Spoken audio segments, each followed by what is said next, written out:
Welcome to our listeners in all their various forms. It's me, Stefani Win. You must be some kind of therapist podcast, together with Lubica from the Coalition for Child Protection in Macedonia. This interview's raw footage is going to end up on my YouTube channel and also translated into Macedonian. So I know we only have so much time. We have a couple people in the audience, and this video will be used for multiple purposes. You have a lot of questions to get through. But first, could you give a brief introduction of who you are and how we're finding ourselves here today? I'm Ljubica Mushulanova Ristevska. I'm coming from Macedonia, here as a representative of the Coalition for Child Protection in Macedonia. Recently formed coalition. It has 27 organizations that joined us in the battle against gender ideology that is happening for the last 2 years in Macedonia.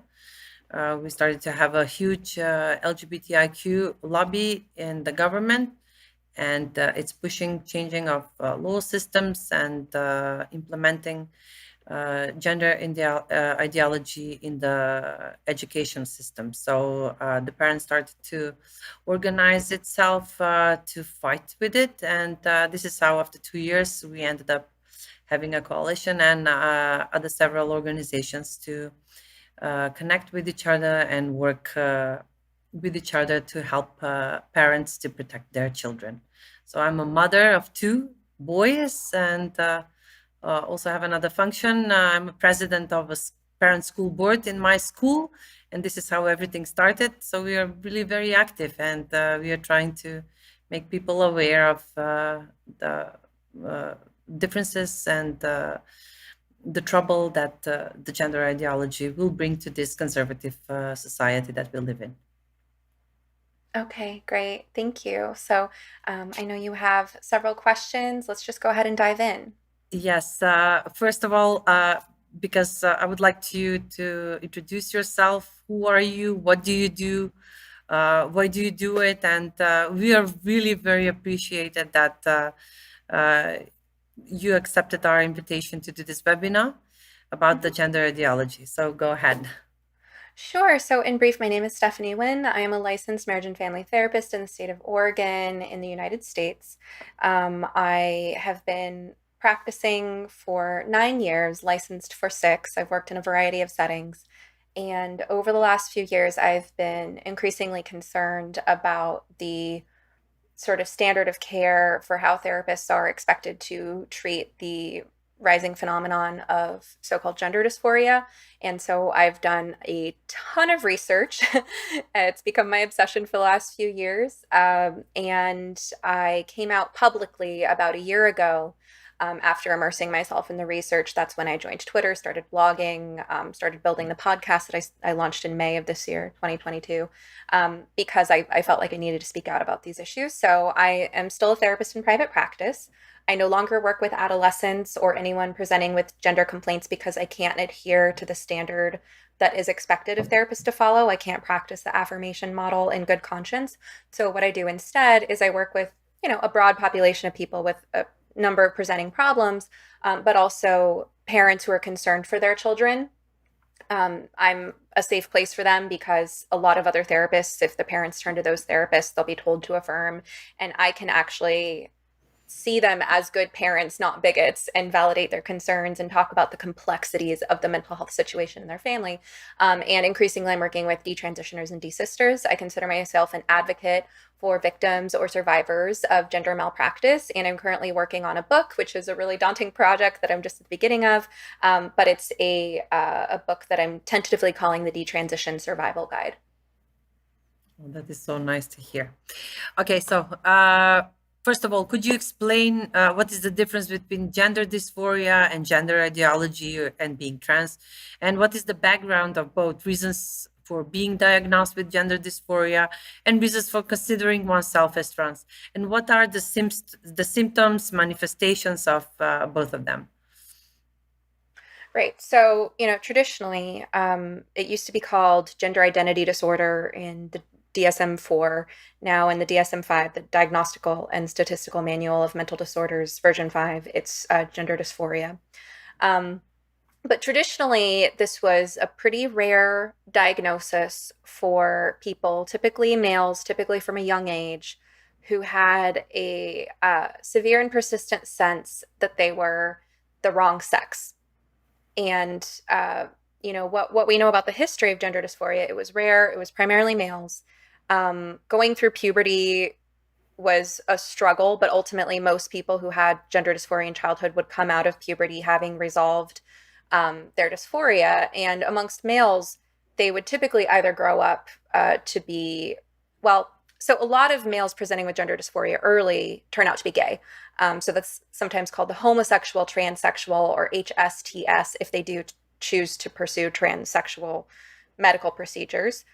There's also a condition called autogynephilia in males that typically presents a little bit later. It's less common for adult male autogynephiliacs to present early in life with gender dysphoria, but those are heterosexual males for whom it's a fetish.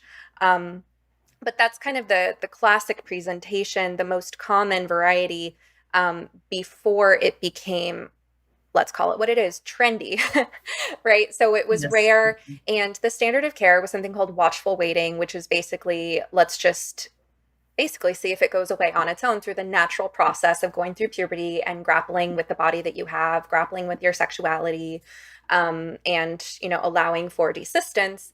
And during the course of the 20th century, various medical technologies became available, but I would say they're all still in a pretty experimental stage with a lot of risks, factors, consequences, and unknowns. And then what's happened over the last couple decades is there's been this gradual rise. Actually, let me back up a second. There's also historically been gender dysphoria in females, and the classic presentation of that was a tomboyish girl who was likely to grow up to be lesbian. And there are people on our side of the gender issue who said that was me. Like Stella O'Malley, right? She's famous therapist in Ireland. She's part of the GenSpect team. She's part of Gender A Wider Lens podcast, and she's one of those kids who says, when I was a girl, I desperately wanted to be a boy. I was sure that I was in the wrong body. I was mad about it. So there are both males and females who had gender dysphoria as youth, but again, there's that 60 to 90% natural desistance rate where the discomfort with one's natural sex goes away if the person's left to develop. And the cultural environment has shifted, right? Because those boys and girls were more likely to get picked on for being gender nonconforming. The boy who wanted to wear a dress, the girl who wanted to climb trees and fight with the boys and get muddy, those kids would sometimes be picked on for being gender atypical, which I think is actually a better term than gender nonconforming. But what's happened is you've seen this cultural shift in which, I'll call it what it is, right? Being trans has become trendy. And I'm sure you have some other questions to dive into that more, so I won't go into too much detail. But you see this 4,000% increase in the number of girls specifically. So it used to be more boys than girls. Now it's more girls than boys. And you also see a cultural shift around how we think of what it is to be trans. So when you talk about gender dysphoria versus the idea of being trans is a label that a person puts on themselves, right? It doesn't have any fixed definition. For some people, they mean transsexual, meaning that they have had medical procedures to try to resemble the secondary sex characteristics of the opposite sex. Human beings cannot change sex. Every cell in your body is either XX or XY, except for a very rare, small number of people who have intersex or conditions or disorders of sexual development, but they don't disprove the binary. They actually prove the binary. But, the vast majority of people are either XX or XY. Every cell of your body is that way. And everything works together, right? The brain, the endocrine system, the reproductive system, the cardiovascular system, every system of the body works together in either the male body or the female body. And there's a lot of denialism about that, but I'm getting off track. So what does it mean to be trans? Well, it's a label a person puts on themselves where they're either identifying as the opposite sex or some other quote unquote gender. Now there's this idea that there's all these different genders. And it could come with any number of steps toward medicalization. But you see this kind of depathologizing of it. And I want to kind of describe the narrative of pathology and the narrative of depathology, if that's okay, because I think it's related. Can we talk about that for a moment? Okay. Yes, of course. So the narrative, yeah? Sorry, what? Yes, of course. Oh, okay. So the narrative of pathology, right? The narrative of pathology is what I call this kind of underlying story that you'll hear told some of the time, in which this condition called gender dysphoria is considered an illness, right? Whether you call that a mental illness or a physical illness, because there's a lot of confusion about whether it resides in the mind or the body.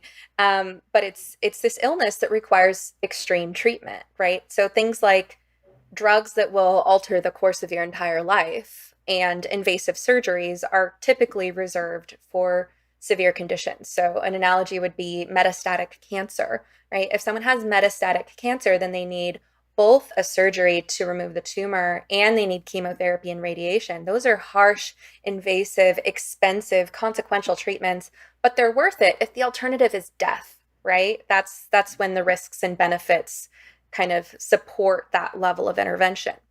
So the narrative of pathology says that gender dysphoria is this extreme condition, and the alternative to these extreme treatments is death, right? It's the, transition or suicide myth, which we could get into because I have a lot to say about that. Now, the narrative of depathology is what I'm calling kind of the opposite story, where the story is there's nothing wrong with being trans, being gender colorful, being gender diverse. It's all wonderful. And you don't have to have gender dysphoria, or you don't have to have any of these criteria. It's just, pick your gender. Some people are born in the wrong body. The doctor just assigns you a sex at birth and maybe they got it wrong. If they got it wrong, then that just makes you one of us and you're special and you're wonderful, right? So there's a story here that there's no pathology to this. There's no mental illness to it. But the medical system is supposed to give you all these things, right? Because if we're talking about normal human diversity, and all the ways that it's wonderful to be a special human, there's no other case in which, because you're a wonderful, colorful, special human, and there's nothing wrong with you, doctors need to give you all these things, right? Those two don't normally add up. Normally, if you're expecting the medical system to do things for you, it's because you have some kind of illness or condition. So these are kind of two very different, disjointed, underlying narratives. But you'll find that people who are proponents of gender ideology kind of flip back and forth between these two narratives. So what does it mean to quote unquote be trans? Well, sometimes it means you're somebody who has gender dysphoria and you think of it as an illness and you think that that means that you need these medical treatments for your illness. Or maybe it's just an identity that you choose, whether or not you choose to medicalize it. But it's all based on a conceptual framework that there is this idea of gender identity, that you can have this, and it's kind of like the concept of a soul, right? The special part of you that's different from the sex of your body and that's more important and that should govern how you're treated in law, in medicine, and in social situations. Yes, that is the crazy part of it. Okay, my second question. As you already said, the previous statistics show that most of the affected from gender dysphoria are men, while that significantly changed for the past 10 years. Why do you think there's a huge increase in children claiming to be trans, especially among girls? Right. So it's nothing new that adolescent girls are sensitive to social contagion, right? Anyone who has ever been an adolescent girl can remember certain things like how much our friends mattered to us, how much fitting in mattered to us, how much it mattered to be recognized as part of the tribe, whether that was listening to the right music or having the right shoes, learning the right mannerisms for how to get other girls to like you and respect you or climb the top of the social totem pole. All that stuff is normal adolescent girl stuff. So is a degree of, let's call it kind of hysteria, right? Girls at that age are on this hormonal roller coaster, and it creates all these powerful emotions, right? And you combine that with all these other kind of developmental factors, and you can look back in history at all these different kind of manias that took over girls, right? So I there was the composer, I don't remember when this was, like sometime in the 1800s. Do you ever hear of listomania? Yes. Right. So there's, you can go back in history, right? I can't remember off the top of my head where and when all these things took place, but there was like the laughing contagion in one group of teenage girls. But, more recently in American history, at least most of what people I know will remember, cutting, right? We know that Yes. girls cutting themselves has been socially contagious, anorexia and bulimia.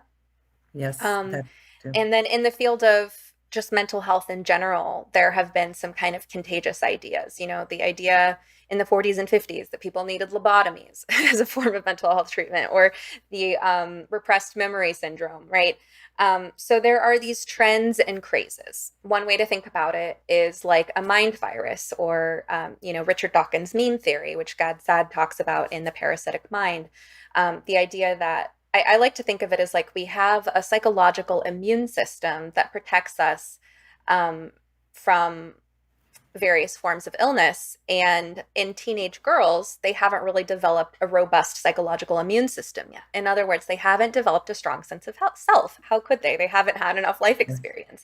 And they're girls, so they're naturally agreeable and sensitive to social interactions, which all means that they're going to be more susceptible to contagious ideas. And ideas are contagious if they play off of our powerful emotions, instincts, and drives. So when it comes to the gender stuff, there's a lot of powerful emotions, instincts, and drives that it taps into, right? A lot of these kids, prior to identifying as trans, they were lonely, bullied, traumatized, ostracized. A lot of them have autism, so they're, pretty socially clueless in certain situations, which might have led to feeling like there's always something different about me, right? Led to a lot of shame and internalizing negative behaviors, right? And then you're given this idea that feels like a free pass to being included and being special. Like, this is the narrative. This is a story that explains why I'm different. And it makes me special. It's like being told, I don't know, in Macedonia, you have the story of the ugly duckling. Is that a fable? We have similar. Okay, right. So basically the story of the ugly duckling is, that there's this little duck that always felt so ugly and got so ostracized as a duck, and then one day the duck actually finds Ah, out that yes, yes, he's a yes. We have beautiful the same story swan. here. Yes, yes, yes. Right. We have the same So it's story. like so it's like being told, you poor little thing, that your whole life you've been told that you're an ugly duckling. Guess what? You're a beautiful Beautiful swan, story. And who doesn't want to hear that? Who doesn't want to have a path toward being included or special? And you see this lowering of the criteria of what it means to quote unquote be trans. And if you look at what those criteria are, they're things that most people experience in adolescence. Like, do you feel uncomfortable with your body? Do you feel like you're different from other people?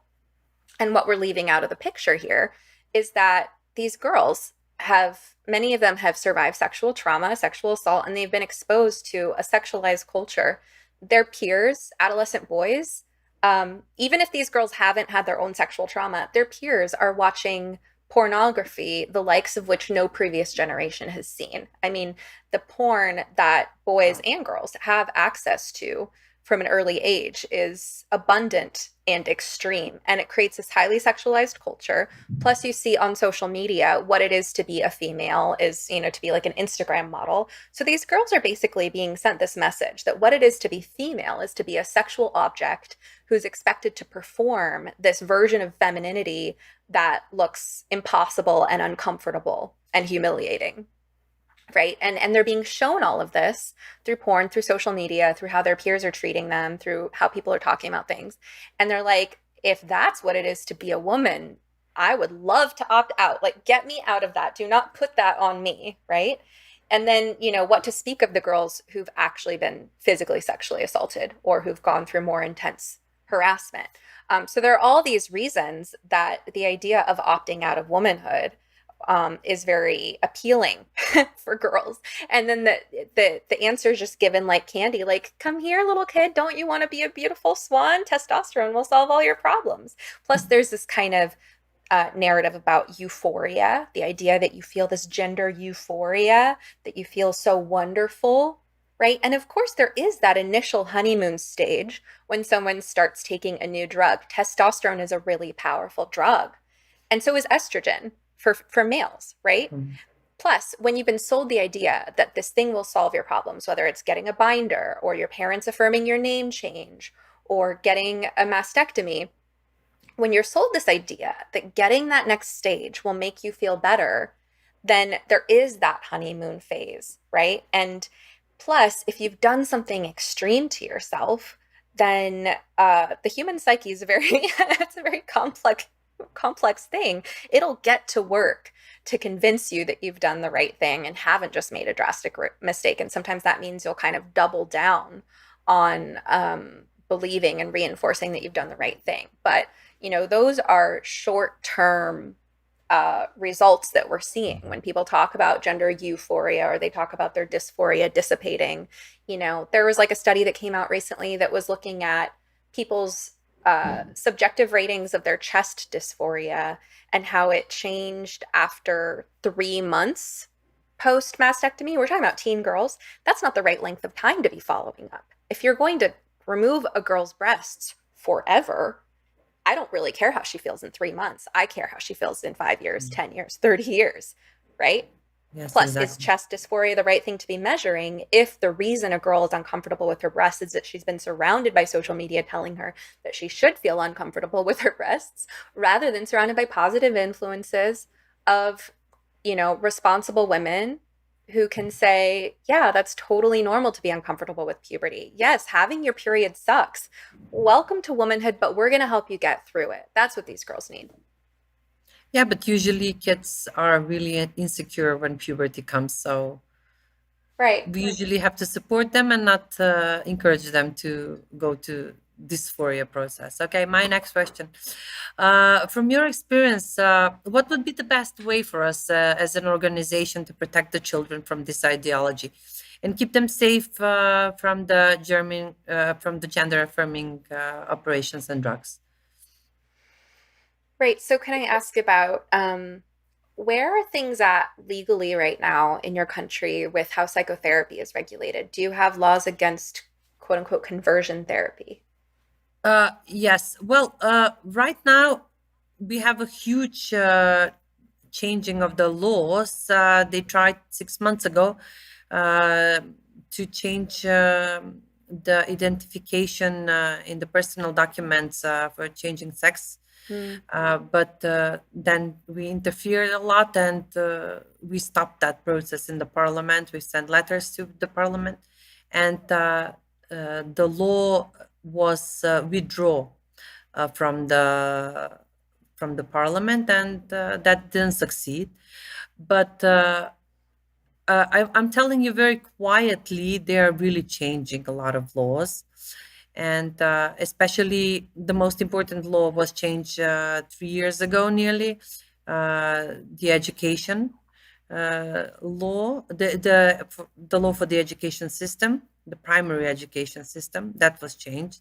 I think there will be a change in the secondary education system too, but they are implementing the gender ideology slowly in every subject. People are not, the parents are not aware yet. But we are also realizing that strong physiotherapists are working for the gender ideology, because right now LGBTIQ government is really very strong, and the lobby is very strong with this government that we are having right now. And they're pushing the LGBT agenda very, very much in the whole law system. And right now there's changing of the criminal law and the hate speech, and they made even the what was the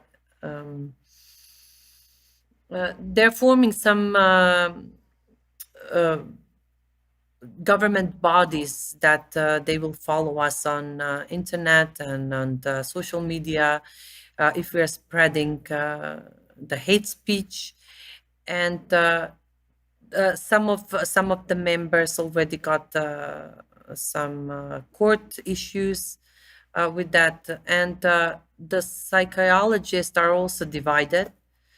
Some of them are speaking really very openly about the subject, and they're against it. Of course, this is the science, and we cannot turn in 1 hour just to say that we are supporting the transgender dysphoria. So it's developing, and it's developing very fast. We have a lot of changes in the law, but let's hope that we're going to stop as an organization. Mm-hmm. So I can't speak to a lot of those areas. And you know your government infinitely better than I know your government. What I can speak to is my field of psychotherapy. Yeah, but here your experience is very important for the psychologists in our country, because many of them are really quiet about this subject, and they're not speaking openly, and they're not supporting us, and that the dysphoria is an illness that right now is even taken from the list of the illnesses in the list following the World Health Organization. And a lot of changes has been happening there, and many of the psychologists are not speaking openly about this subject. We are really encouraging them to support us and to speak more. Okay. So what on that? That was I was even referring from your experience. What would be the best way for us as an organization? What can we do to protect the children from this ideology and to keep them safe from the gender affirming operations and drugs? Right. So within the field of psychology, I would definitely encourage providers to speak out. I don't know what your current laws are regarding the redefinition of conversion therapy, but I think that's a major area to focus on, because I would say, as a first step, that therapists need to be able to do our jobs. And if there are laws that make therapists fear that they will lose their license over questioning someone's so-called gender identity, then that's really going to stop a lot of people from practicing ethically. So I would say that would be one area to focus on, is to look at what laws have been passed or what laws people are attempting to pass, to consider it a form of illegal conversion therapy for a therapist to question anything surrounding a person's so-called gender identity. So the rationale behind this is that in most places where this stuff has gone on, the field of mental health has gotten really wrapped up in the field of gender affirming medicine, right? So they require therapists to write a letter or provide a diagnosis or sign off saying that this is the right treatment for this person. So our field is implicated. And if therapists were to all just stop doing that, it would really throw a wrench in the system. But you have a lot of ideologically entrenched therapists who make it their entire job. At least I know you do in the United States. I don't know where things are at in Macedonia, but there are these kind of letter writing mills where people can just go and say, I'm here to get a letter for gender affirming care. And they'll meet with someone who just exclusively focuses on that and writes them a letter. I don't know if these clinics ever say to anyone, no, we don't think this is right for you. So it's a corrupt business model that really abandons the standards of proper psychotherapy, of doing a thorough assessment and understanding the complexity of the picture. But I think you have to make sure that therapists have the legal freedom to not worry about risking their careers if they want to explore these issues. So I would look into those laws, like, and sometimes it's by age, like they'll say like no conversion therapy for minors, right? Now, to be clear, nothing I do is conversion therapy. Nothing anyone I know does is conversion therapy, because we're not trying to convert anyone. And there's, you can watch episode 11 of my podcast with Helen Joyce to learn more about the myth of conversion therapy. But I would say protect the ability of therapists to do their job. I would say that any older therapists who are nearing retirement, who are concerned about this, really need to take a chance, because there are a lot of people Usually they who speak can't. more loudly. Yeah, there are a lot of people who, if you're 40 and you have 3 kids and you're planning on retiring in 30 years, you don't feel like you can take a chance with your career. But if you're 60 and your kids Yes. are in college and your house is paid for, then, it's like, what do you have to lose? I mean, obviously, maybe a few more years of working, worst case scenario. But I think that people who are nearing retirement should really take a chance on standing out about this. Another thing that I would Yeah, recommend this is, is, I'm sorry for interrupting you. This is the case Mhm. that right now is happening in Macedonia, because the psychologists and psychiatrists in Macedonia, and what you already spoke is a strong message for them, because what is happening right now in Macedonia is that they're facing an increasing number of rapid onset gender dysphoria, and however, most of them haven't faced such cases before, as Macedonia is a very conservative country, and young people started to come out once the LGBTIQ lobby in the government has become very aggressive. So this is what you will say is how can, what would you suggest to them? How should they fight to protect their field intact from politics and stay pure scientific? And the most important, how can they keep their oath to not harm, while at the same time uh, they must follow the World Health Organization standards, and on the other hand, they have to protect the children. So what we do here right now is the message that you will send is for those young psychologists that we need them to help us in our Yeah, battle. right. So for the young psychologists and therapists in training, many many people who are very early in their careers reach out to me and they see the problem. And I hear from people who are in graduate school or starting grad school, or they're just starting to see interns, and they're already thinking about specializing in working with detransitioners. I think that's a really excellent idea. So, what I would recommend to anyone early in their career, if you're still in graduate school, is think about um, potentially specializing in working with detransitioners, and go about your education in that way while you're in school, right? Let your teachers know, let your school administration know, hey, this is something I'm really passionate about. I have been learning about all these people who regret taking these steps, and I want to work with this population. And then engage in your classwork with that population in mind. It's very easy to be labeled a bigot or a transphobe if you speak out about this stuff, but remember who you're fighting for, right? You're not doing this because you're hateful toward any group of people. You're doing this because you're concerned about people who say that they've been harmed.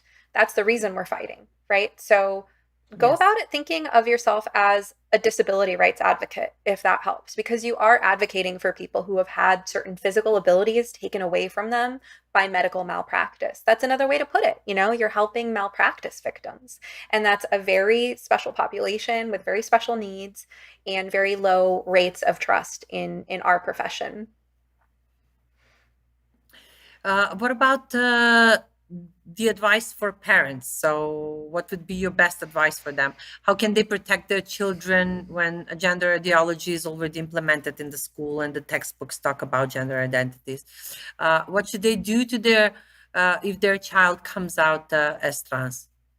Okay, so first of all, take a deep breath and try to stay calm and think about it like this is a marathon, not a sprint. I don't know if you use that expression in Macedonia, but Yes, we basically it use means the it's same.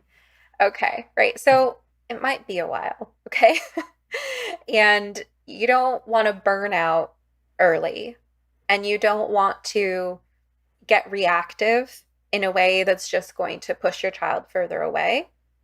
At the same time, don't let your kid bully you. Don't be too agreeable. Don't pretend not to know what you know. Don't pretend not to care about what you care about. But take a deep breath, practice grounding yourself, start bolstering all your own self-care, right? Make sure you're getting good sleep. Make sure your relationship with your spouse is strong. Make sure you're exercising and playing an instrument, whatever you do for your self-care, because it's not going to help anything if you are a nervous wreck. So that's step one. Okay, step two. You obviously are going to be doing a lot of research, right? So you have to kind of balance taking care of yourself with all the obsessive researching that parents start to do. When you're researching, of course, make sure you're researching what are these kids being exposed to on social media. So a lot of the parents come to me just baffled, saying, I can't believe my kid said this thing, right? Fill in the blank. It's always something absurd that their kid said. And they're like, how can he or she possibly think that? And I just kind of break the news to them that actually that's what they're all saying, right? That's what they're all reading online. That's what they're seeing on TikTok. That's the rhetoric that they're learning. And it might sound like they're saying something very unique to them because you've never heard it before and it's shocking. But make sure you're familiarizing yourself with what your kids are paying attention to online. You're going to need to set strict boundaries with their online access. And your kids are probably more tech savvy than you are. So you might need to get some help learning how to effectively set up parental controls that kids can't get around. I would say be clear and consistent with your rules and why you have those rules, and stand on principle. Don't go on the defensive. Don't over-explain. Don't raise your voice. Have your principles, and don't always let it be about gender. Don't get into a head-butting argument over the issue of gender. When it comes to something like setting limits with your kids' screen time, the rule can be as simple as, I need to make sure you get enough sleep to be ready for school in the morning. So all screens are taken away at 9 p.m. You can read a book before bed. That's the rule, right? Don't get into it with the gender issue. The matter of principle is too much screen time is bad for you. You need to get some sleep, right? Same thing with safeguarding their behavior online. You don't have to make that all about gender. It can just be, there are strangers on the internet who take advantage of young people. I need to monitor what you're doing. Or, I understand that numerous studies have shown the impact of Instagram on depression and anxiety in adolescents, right? And don't say in teen girls, even though your daughter's a girl, because she's going to say, I'm not a girl, right? So try not to make it about gender. Try to make it about basic principles. Same thing with if you're, stopping your kid from getting a binder. Say, I've researched the issue. I found that it can cause, permanent damage to the rib cage, breathing difficulties, and chronic pain.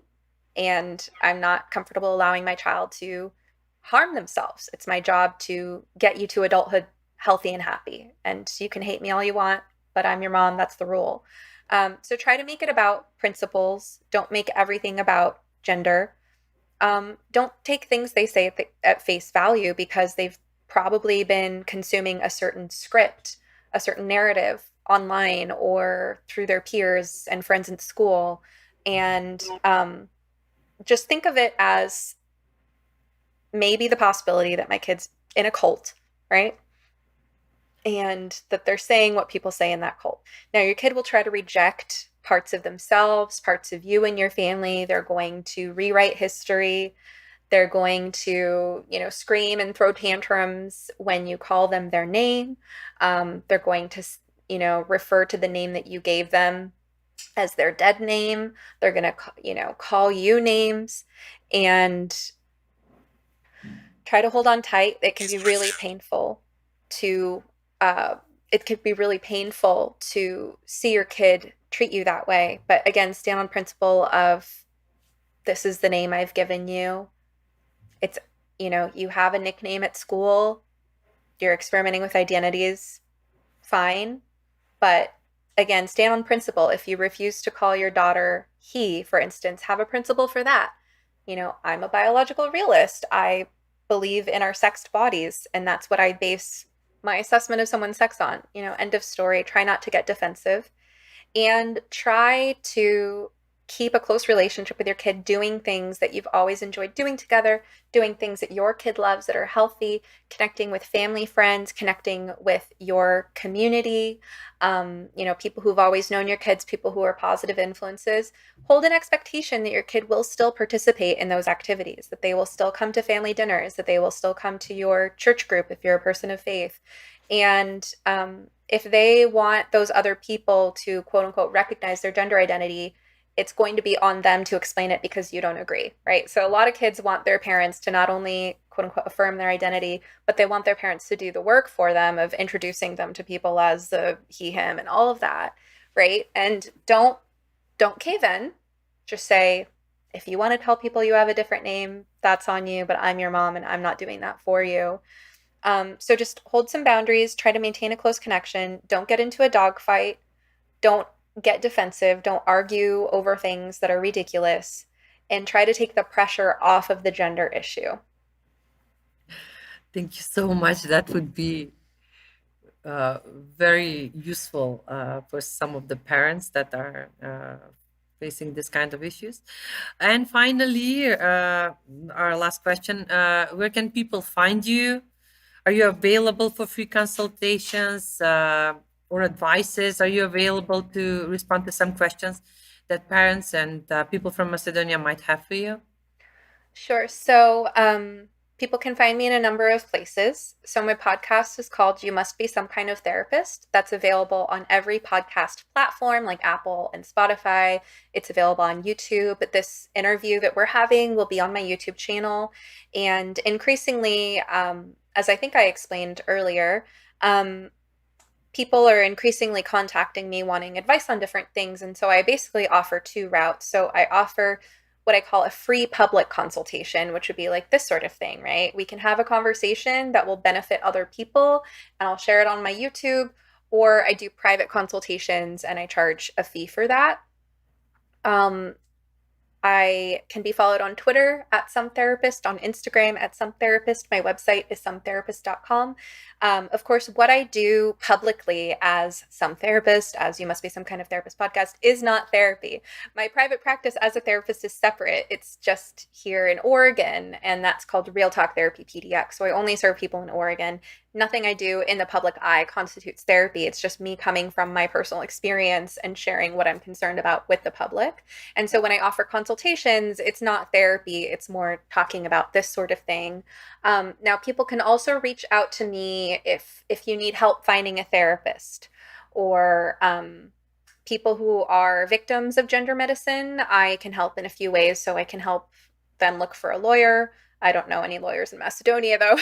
I can help with looking over clinical documentation from the affirming therapists that you saw. I can help provide mental health resources for detransitioners.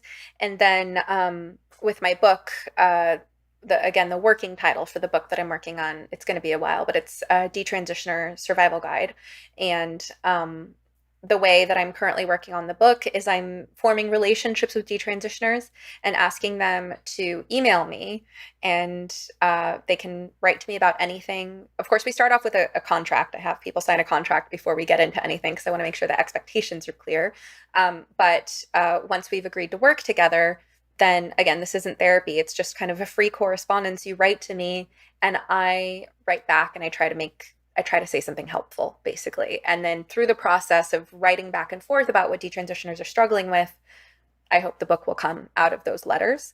And yeah, anything you need is at sometherapist.com, or you can email me at hello@sometherapist.com. So if there is anyone, like you were saying, who wants a consultation, again, we can do a public consultation for my YouTube channel or a private consultation for a fee. We are very grateful. Thank you again for having us and answering our questions. It means a lot to us. And thank you for the Yeah, I'm support. sorry we couldn't get to all your questions. I know there's so much more to talk about. No, well, maybe we'll leave it for another session of questions, because Sure. when we publish this video, I know that there will be parents that will have some other questions, and we'll schedule another meeting and another webinar that we can answer all the other questions that parents might have specially for you. Thank you so much. Okay, you're welcome. It's been a pleasure, and thank you for reaching out.